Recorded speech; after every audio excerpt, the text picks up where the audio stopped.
Merci, monsieur le maire. J'interviendrai sur la création de la MIE. Bien, mes chers collègues, aborder la Seine, c'est invariablement se confronter à 3 types d'urgences.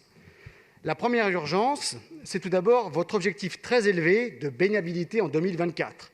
Je vous rappellerai que nous devons accueillir 2 épreuves olympiques, la nage libre et le triathlon, dans la Seine dans 3 ans. Et nous aimerions avoir des éclaircissements, évidemment, sur tous les investissements qui devraient être déployés, notamment vos engagements en termes de création de réservoirs d'eau pluviale. Et nous n'avons pas vu le début du commencement sur ces budgets qui devaient être annoncés, par exemple, en 2020. La deuxième urgence, c'est tout d'abord aussi la nécessité d'éviter toute activité susceptible de nuire à vos objectifs de dépollution. Et quand je vois votre comportement vis-à-vis du groupe Lafarge sur les quais de Seine, nous sommes un peu, au groupe Changer Paris, étonnés de votre manque d'enthousiasme vis-à-vis de ce groupe. Nous aurions voulu que vous puissiez déployer autant d'énergie que vous l'avez fait pour déployer une piste cyclable rue de Vaugirard en plein milieu de l'été pendant la nuit. La troisième urgence, de notre point de vue, c'est aussi enfin de pouvoir procéder à une véritable évaluation de votre politique d'aménagement urbain et de son impact, qu'il soit direct ou indirect, sur la pollution de la Seine.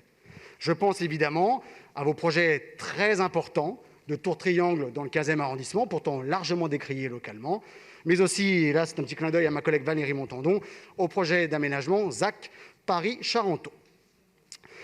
Pour toutes ces raisons, nous avons sollicité en septembre dernier la mise en place de cette mission d'information et d'évaluation afin de pouvoir enfin bénéficier d'un état des lieux objectif de la situation. Et je remercie accessoirement l'exécutif d'avoir donné droit à cette mission et de nous l'avoir soumis en délibération lors de cette session du Conseil de Paris. Je voudrais tout de même rebondir sur les propos de mes collègues tout à l'heure du centre, que je ne vois plus à présent, pour leur indiquer qu'évidemment, cette mission se tiendra avec la plus grande impartialité, mais aussi avec transparence et ouverture, ce qui est loin, évidemment, du plan de charge qu'ils m'ont déjà assigné ici, tout à l'heure, en nous indiquant grosso modo les grandes lignes de cette future mission. Nous aurons à cœur, dans le cadre de ces missions, avec toutes les sensibilités ici présentes, de pouvoir auditionner l'ensemble des acteurs concernés, qu'ils soient publics ou privés, parisiens ou franciliens, car évidemment, il ne nous aura pas échappé que la Seine ne doit pas être appréciée de manière autocentrée, mais doit être appréciée dans son amont comme dans son aval.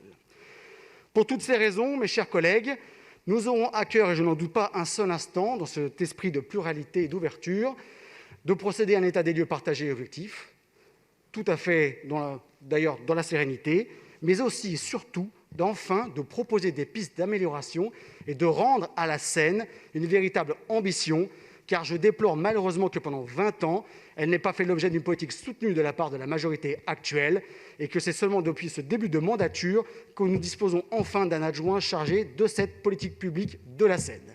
Et nous voterons donc pour cette mission.